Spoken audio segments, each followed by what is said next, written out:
जय हिंद दोस्तों। पिछले वीडियो में क्वेश्चन नंबर 7 सॉल्व कर चुके थे। अगर पिछला वीडियो नहीं देखे हैं तो कृपया करके पिछला वीडियो देख लें क्योंकि शुरू से अगर देखोगे तभी अच्छा समझ में आएगा। आज क्वेश्चन नंबर 8 बताना है। 8 बताते वक्त थोड़ा सा थ्योरी भी हमको समझाना पड़ेगा। इसमें थ्योरी वाला भी पार्ट है। कर कहाँ गया?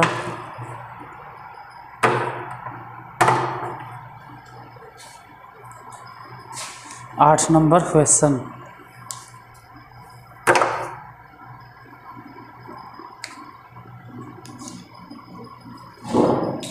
देखिए क्वेश्चन क्या कहता है। माना कि ए बराबर कोई मैट्रिक्स है 2 0 0 0 3 0 0 0 -1। तो निम्न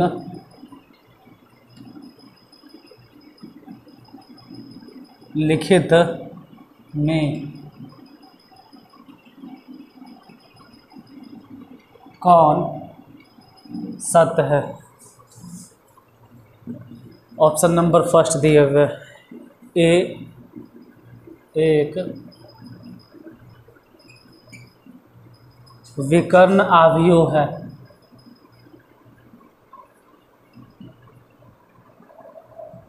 लेकिन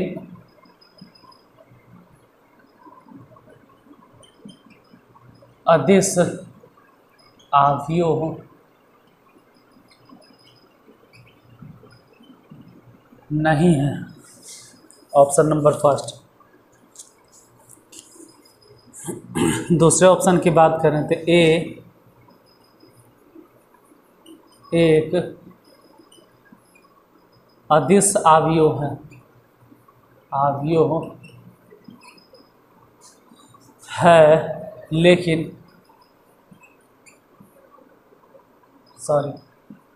लेकिन लिखा गया लेकिन विकर्ण अवयव नहीं। तीसरा ए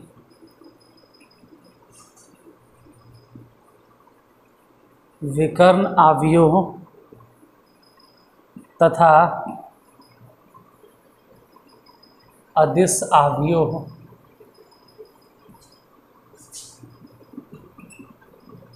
दोनों हैं। अभी तक हमको समझाए ही नहीं, सिर्फ क्वेश्चन लिखे हैं। आपको सिर्फ क्वेश्चन पे ध्यान देना चाहिए था कि क्वेश्चन क्या कह रहा है। समझाना तो अब हम शुरू करेंगे।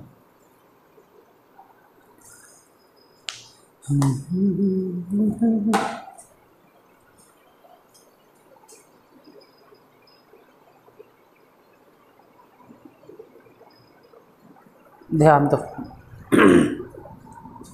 देखिए एक बात समझा दें।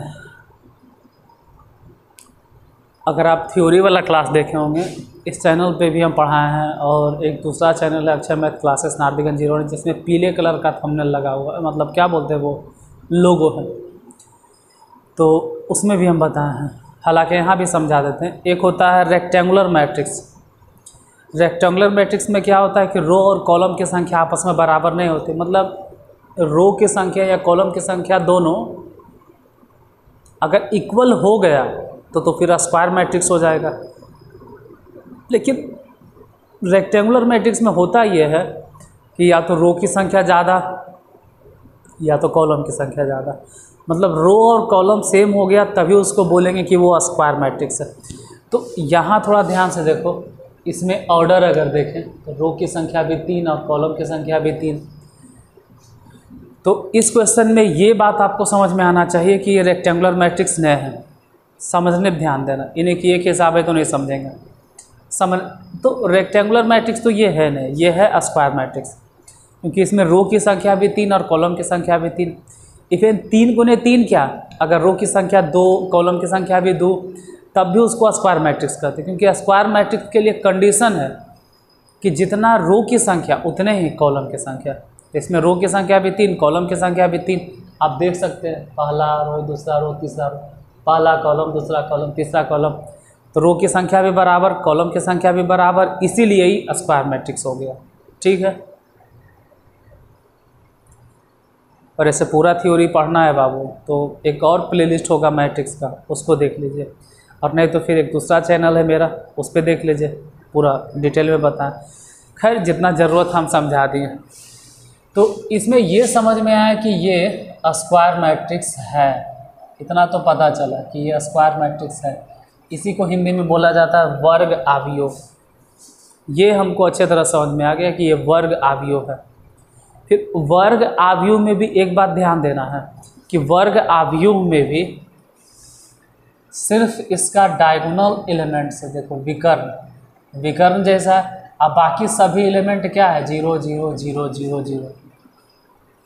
तो वैसे स्क्वायर मैट्रिक्स जिसमें सिर्फ डायगोनल एलिमेंट्स हो, सिर्फ डायगोनल एलिमेंट्स हो, मतलब विकर्ण अवयव हो, तो वैसे सिचुएशन में उसको बोला जाएगा, हिंदी में ही लिखते हैं, इंग्लिश में नहीं लिखते हैं, हिंदी में लिखते हैं कि वो विकर्ण आव्यूह है।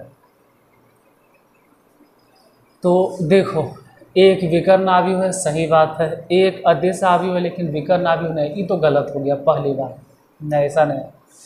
एक विकर्ण आव्यूह है, ये भी हो सकता है, तथा अदिश, अदिश के बारे में देखते हैं। फिलहाल अभी स्क्वायर आप समझ गए कि जिसमें रो की संख्या और कॉलम की संख्या दोनों आपस में बराबर हो, तो हो गया स्क्वायर मैट्रिक्स।